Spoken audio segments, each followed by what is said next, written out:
Good morning, everybody, and welcome to another episode of Environmental Social Justice. I'm your host, Wendy Nystrom, with my co-host, 𝑗𝒊𝒏𝒈. And today we bring back 𝑑iz𝒕𝒕. She is the CEO at LiquidDonate. So welcome back, Diz. Yeah, thanks for having me. Excited to be here. Anytime. So when we spoke to you last time, we talked about your company, LiquidDonate. And it's basically a sustainable social impact solution for companies that have excess retail or return goods to get them in the hands of people that need them. Mm-hmm. But today we're talking about women and venture capital funding. And what kind of challenge is that? So first, can we start off with your background and what got you into the tech world? Yeah, absolutely. So for those who didn't see the last one that I was on, I'll give a quick overview. So my name's 𝑑iz𝒕𝒕. My pronouns are she and her. I'm the co-founder and CEO at LiquidDonate. And like Wendy said, we are a tech-based software solution that matches all of the excess inventory and returned products in the world that normally go to the landfill with nonprofits, schools, and circular economy partners. So our software has matching technology that pulls from our database, where we're building the largest database of nonprofits and schools in the world. So we can actually provide instant matches of these physical products for nonprofits to be able to take and use in their operations or to provide to their clients, whatever it is that they'd like to do with them. So prior to starting LiquidDonate, I was the 15th employee at Postmates, which for those who might not know is a food delivery app that was eventually acquired by Uber. And I was there really early on and was able to focus on starting our customer service team. I helped start our sales team, our business development team, and then ultimately was running our social impact team. And the social impact team is what I was really passionate about. And my now co-founder of LiquidDonate, he was an engineer at Postmates who was the lead engineer for all of our projects there. So we built a few really cool products that were really related to what we were doing at Postmates and figured out how we could really take the work that a company does, a tech company, and implement that in the social sector. That's awesome. Just a few things, just a little bit of a background. Yeah, it was a great experience. You've accomplished a lot. Now, women in venture capital, we've talked about this in the past on the show, how women get, less than 3% of VC funding, women of color, even less than that. What was your experience when you went after the VC money? So we really had two phases to our process. So the first one is that we decided that we wanted to raise our friends and family round, which was our first round, on a SAFE, which is an agreement for future equity. And the SAFE is a very common way that people raise their friends and family rounds today.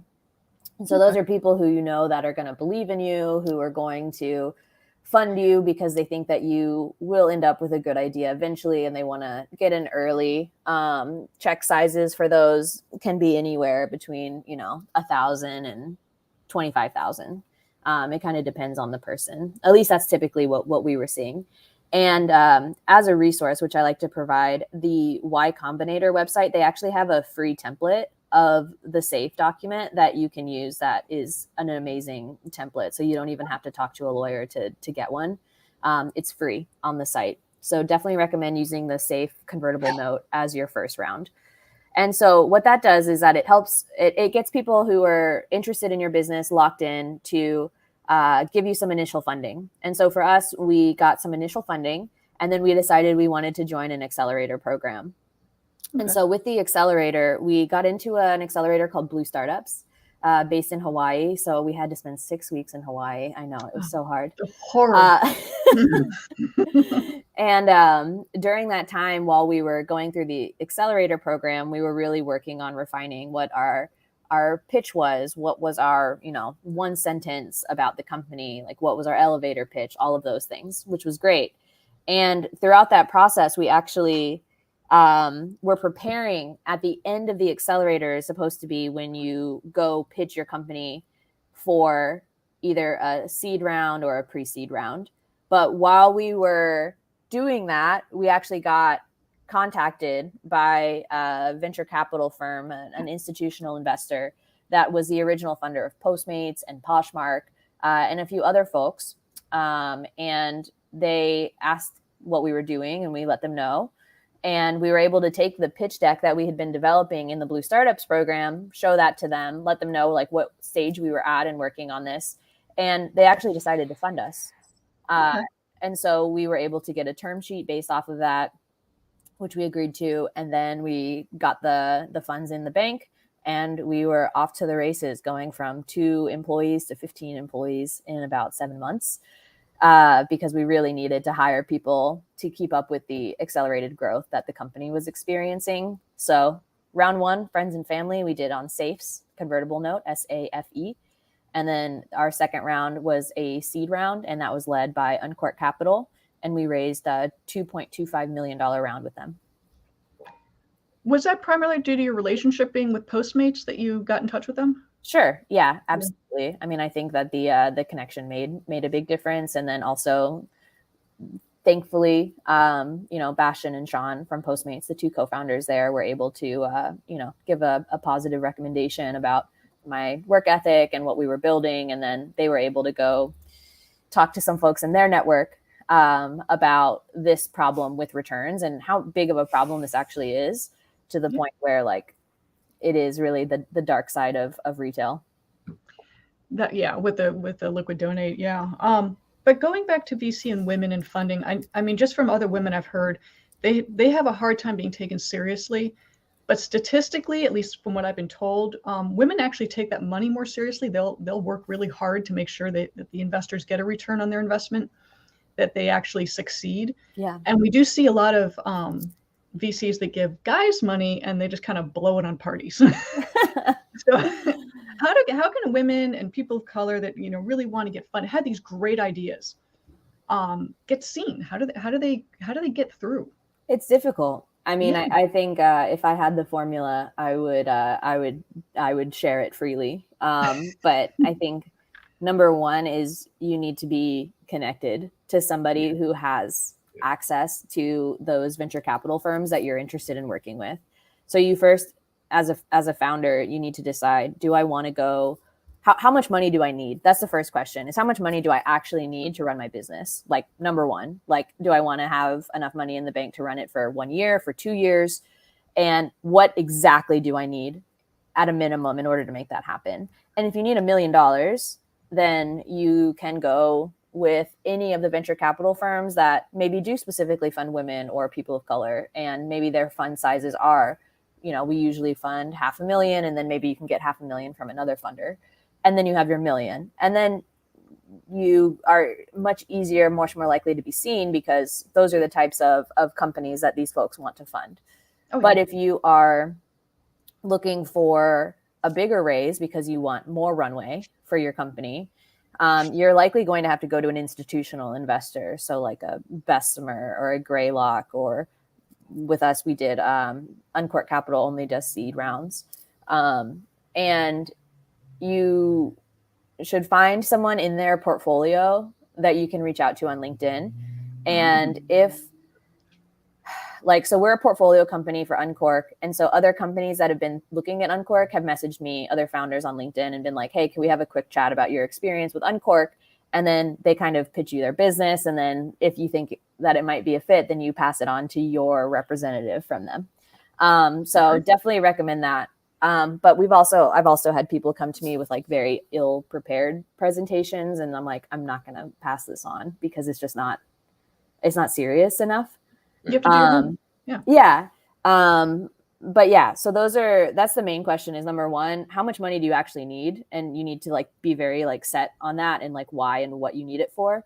And then once you do that, you determine whether you want to go with an investor that specifically focuses in your focus area, or if you want to go with an institutional investor. And so we didn't really need to raise that much money. Like I said, we raised $2.25 million from Uncork.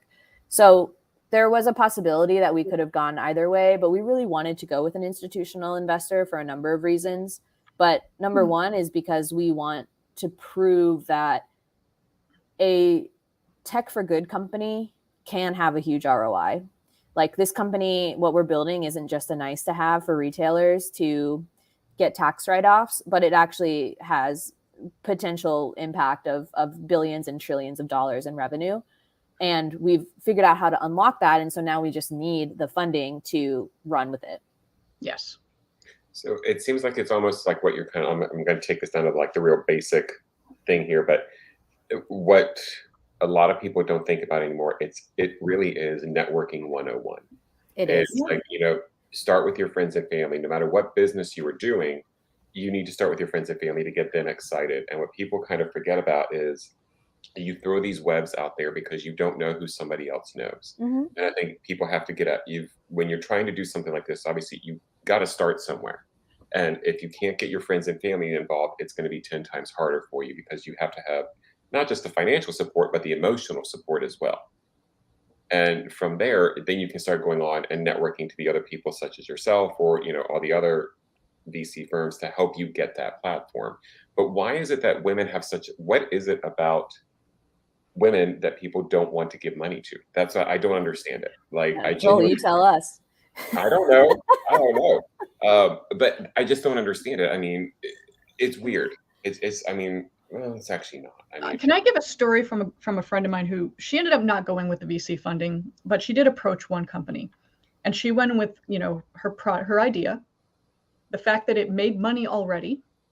She had a couple staff members, so she had people on staff. So she had a proven concept, and they passed on her. The guys behind her that went in next wanted to do social media party central, London, awesome, $22 million. Blew it all on booze and other things, and 22 million bucks gone. And that's when she said, I will self-fund before I ever go through that again. And I think it's because maybe people want to fund the party scene and not the business. I don't get it myself. I would imagine a lot of people look at that as the world in which we live is everything is based on, a lot of things are based on flash. And it's about like, what's going to make the biggest splash and the biggest noise. And if somebody's coming and saying, "Oh, I'm going to invest in the party scene, and we're going to do this social thing," people, it's every bell and whistle that people want to hear, and people get wrapped up in that. And so I'm sure that plays some role in that decision. At least I would think it would. Yeah, luckily those aren't the issues that we were having, and I think a lot of it comes down to. I mean, I like to be very transparent about this. Is pedigree. So the fact that I was the 15th person at Postmates makes a big difference when I'm giving a pitch. The fact that I've been a manager before, when a lot of the startups that failed in the early to mid 2010s is because the person running the company had no management experience, and they ended up getting in a lot of hot water from that. And so if you can come to a VC with a proven team, so like I have a technical co-founder, which is really important. If you're not technical yourself, I'm fairly technical, but I can't code. So like having someone who can actually write the code and build the thing on your team full time, not a contractor, not some outsourced person, that's huge. So we just tried to check all the boxes. So everything that could be working for us was we tried to put that in that column. And so having a technical co-founder, having a product that worked, having the pedigree of having been number 15 at Postmates, having a successful exit, having seen what it looks like to go through a company transition, through a merger, and an acquisition. Those things all helped us with our story. But also the number one thing, especially as we continue to work on our product and iterate on it, the number one thing that investors are constantly asking is like, what is the potential revenue? What is the potential revenue? And so I do think that if you are making a case on your like a very viable business model, I do feel like at least the VCs that I've interacted with have all been very respectful of our business model and how it works and asking good questions around it. And I have not experienced like the issues with venture funding that a lot of other women have, which is good for me and good for our company. But it doesn't mean like that it's not happening. And I see it happening. I mean, the cohort, so with Blue Startups, they do focus on female founded tech startups in the sustainability or travel space or the sustainable travel space. And, 6 of the 8 companies were founded by women that were in my cohort, and none of them received funding.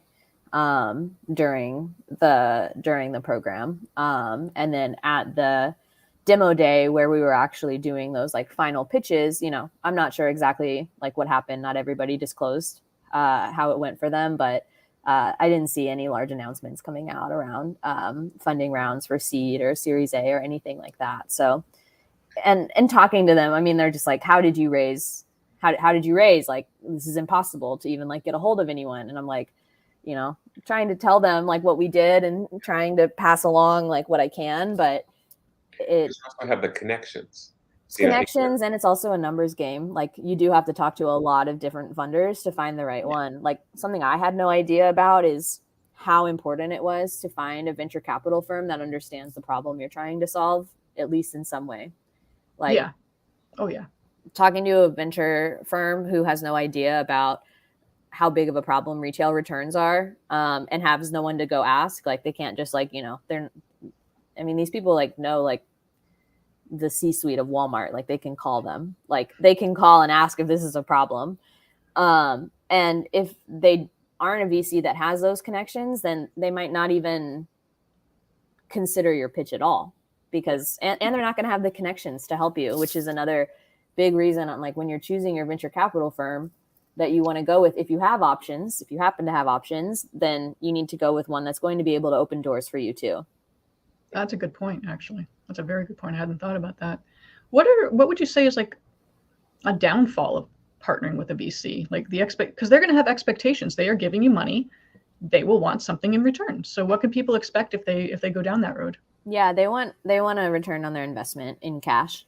And so we have a great relationship with our VC, and I adore them, and they are just like constantly asking what they can do to help us, which is great. Like, we're very lucky to be in the position that we're in. But once again, that doesn't negate that less than 3% of venture funding goes to women. So it's like, it's possible to go with an institutional fund and push it if you want. But I mean, the downfalls of going with VC versus self-funding is you give up a lot of ownership of your company. And if you're not going with a VC that's really going to be helpful for you, either opening doors or making connections for you, getting you customers, giving you advice on like what good law firms are, how to raise your Series A, those are all things that they should be helping you with, because they've seen it a million times. And if they're not doing any of that and they own a big chunk of your company, oh, what a bummer. So I would imagine that becomes a big issue, because some people get, as they're going through the process, you know, they hit no, no, no, no, no. Finally, they get a yes, but then they don't think about those details, which is that, like, what is the partnership here? Yep. And that's what it is. And some people want no partnership. Some people just want the money and they want to run free with it and do what they will. And if the VC's okay with that, fine. Right. But I personally, I'm always open to like learning and getting advice and getting feedback. Like, it's so like, to me, I'm like, there's obviously going to be something in this that I don't see that someone else is going to see. So if someone is willing to watch my presentation and like give me feedback on it, of course I'm going to like take advantage of that, because they know what they're looking for. And I am too close to the problem to know how I need to zoom out for a bigger picture, right? Well, it's a business. I mean, you have to have, whether it's your consumer or somebody who's invested in you, you have to have that extra set of eyes looking at things. Because like you said, we don't see what we're stuck in the middle of. We just nobody does. So yeah. But I think it's also important that Diz, that with you able to kind of break through that wall as a woman in business, going with the institutional funds, that might give hope for more women to be taken seriously. Sure. And you know, opening that door for them. I think that's extremely important what you're doing. Thank you. I mean, I think we really wanted to go with an institutional fund for a number of reasons. And one of them was because we wanted to start the trend of VCs taking seriously tech for good companies and looking a little bit more under the hood, because a lot of founders of tech for good companies are women, are people of color, because they've experienced these systemic issues that they actually want to solve. And historically, not necessarily the ones who are having all the access to those connections, and might not feel like they can even try to go to an institutional fund. And maybe they do need $5 million because they're actually making a physical hardware product and they need the upfront capital to make that happen. That's fine. Yeah. But I think when you're talking about, maybe like, I don't know, giving hope to people that they can do it too. It's like, yeah, but like we also want to be doing a little bit of education on the VC side where it's like, okay, you're going to see a pitch deck from a tech for good company. They want $3 million, $5 million, $2 million, whatever it is that they need. And maybe their pitch deck isn't perfect because they haven't had access to the same data analysts, the same, beautiful chart makers that some other folks have access to. And so maybe their TAM, their market size is not exactly what you want. But if you are, as the VC, go, oh, actually, like your market size is actually every woman in the world, not just, women in North America. Like you're thinking about this too small, like you can go to them and like the VC should be going to them and being like, hey, your TAM is actually like 6 times what you've put in this document. Like you should rerun the numbers with knowing that you could like eventually capture every woman in the world. And what does that look like on a financial model when you're thinking about this in a, I mean, it's almost like I feel like women sometimes are like more honest. Oh, yes. Oh, absolutely. Men are always like, oh, fake it till you make it. I have never once succeeded at that because you get busted down fast. You got to be honest. Sure. So like, yeah, I feel like sometimes like, I'll look at something and be like, oh, we should be like more conservative in our projections. And then I'll like take it to our VC or to a board member or to someone else. And they'll be like, okay, you realistically could actually do 5 times this. And I'm like, okay, well, I just don't want to be, that's why they're there. That's why you ask. That's why you take their advice. But I think that is definitely something that happens is like, if we go with an institutional investor, we are able to prove that tech for good companies can have a very significant ROI. We don't have to just be creating like the next Facebook, the next whatever every time. Like social media is fine, but there's a lot of it. Like we could solve a real problem and make real money. Like these retailers have access to so much capital. Like they're spending billions of dollars, $816 billion every year is just lost in the retail sector because of returns that are going to the landfill. It's like $816 billion just like wasted, like so much money. So wrong. Yeah, it's not good. And so, we're trying. I mean, you're trying to fix a huge problem out there that a lot of people, they always just think, it's away. We're throwing it away. Yeah, it's not my problem. And we're seeing the problem kind of develop through satellite imagery now. So we need to fix. So Liquid Donate, brilliant idea to fix a huge problem. Yeah, we're excited to see like where it's gone. And I think the other thing, going back to the friends and family piece that we were talking about at the beginning that Joel kind of dialed in on, is your idea that you start with is probably not going to be where you end up. Right. And so your friends and family that already know you and they know that you're smart, you have a good work ethic, like you're going to follow through on this. Like it doesn't really matter what you pitch them at the beginning. Like it's probably, I think I would like to meet one startup founder that is doing exactly what they said they were going to do in their first pitch deck. I would actually like to meet them and talk to them about how they nailed that. Because it's inevitable that your idea is going to change over time. Everything. I mean, actually, that's the beauty of it, is evolution of, you have an idea and then you tweak it and you move it and you kind of push it down the road and then you see what takes, what works, what makes sense. If my personal experience, it's never been the first one out the gate. No. Yeah. But if there is someone, email me because I want to meet you. I think it also goes back, like when you're forming these corporations, it's like everybody always has these like huge lofty ideals. And actually something that you said I think was really smart, which is you're very conservative in your approach on what it can be, and somebody has to tell you to go further. So from what I took from that is like you're approaching it like saying, I know what I can do, but eventually we can scale to this point. And I think that's Yeah. one thing that people lose a lot of track of is they like, I want it all now. And it's like, no, no, no, no, no. That's not life. That doesn't work for people, most people. You know, so I think it's like, I'm assuming when, you know, when you're doing a nonprofit, you're doing a corporation, you're doing anything, figure out what you're going to be doing. How do you start it? And how can you from there scale it? Nothing starts major. It just doesn't. Right. But Unless with your pitch deck, if you're going to a VC, you need to show them the major. Yeah. You have to show them like chapter 1, Mhm. what we're doing today. Yep. Chapter 2, what we'll do if you give us money. Mm-hmm. Chapter 3, what we will eventually become if you give us 5 to 10 years to run with this. And that's solid advice. So do you help other people? Can people reach out to you if they wanted Do I advice? help other people? I hope so. What? Am I opening a wide door? No, you said, do you help people? And I said, I hope so. No. I am always open for people to send me an email, diz@liquiddonate.com. We're on all the social medias at Liquid Donate. And if I'm not the right person on the team to talk to, I'll find someone who is. That's what I like about you. Yeah, You know, thanks. you help people. And even if you yourself cannot answer the specific question, you find the next person. Because so many people stop with, oh, I don't do that. End of Oh discussion. yeah, no. If anyone out there who's listening has ever worked at the Apple Store, it was a weird job, but great training, great experience for customer service.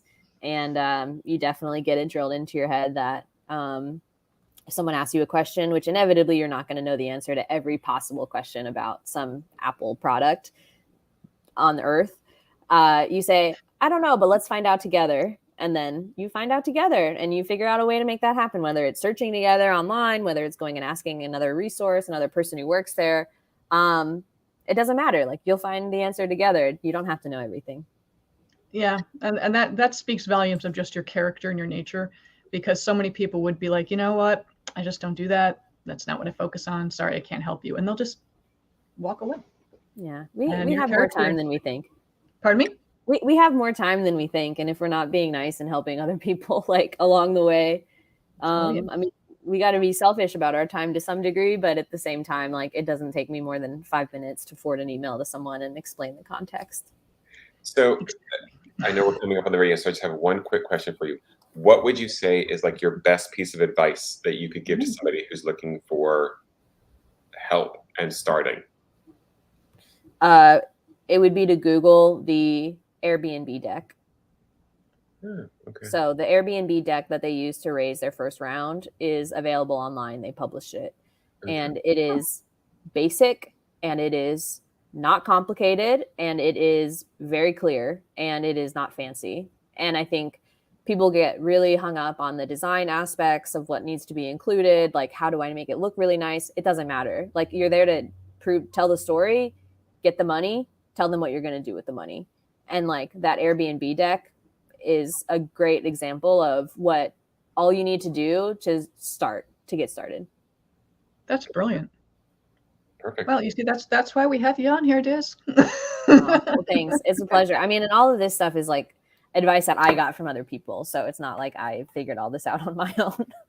And that's the beauty of, you being on this particular webcast, is sharing those ideas, helping people out, getting the messaging out there, because not everyone's going to have your relationships or your background. I mean, you started with a very interesting background that brought you to where you are now. Absolutely. Not everybody started there, but maybe they want to end there. And this is just the sharing of information that we do. Yeah, absolutely. Well, I'm happy to be here and happy to share anything that's helpful. Well, that's awesome. So thank you again for your time today. And, anytime you want to come back, talk more about Liquid Donate, the growth, how you guys are awesome, please, open invitation anytime. Cool. Well, let me know when you need me and I'll be here. We will do that. So thank you very much. And thank you, Diz Petit, CEO of Liquid Donate. Thank you again for your time. I am Wendy Dykstrom, your host with Environmental Social Justice, with my co-host Joel Vendette from Home for Home. We will see you guys next time. Take care.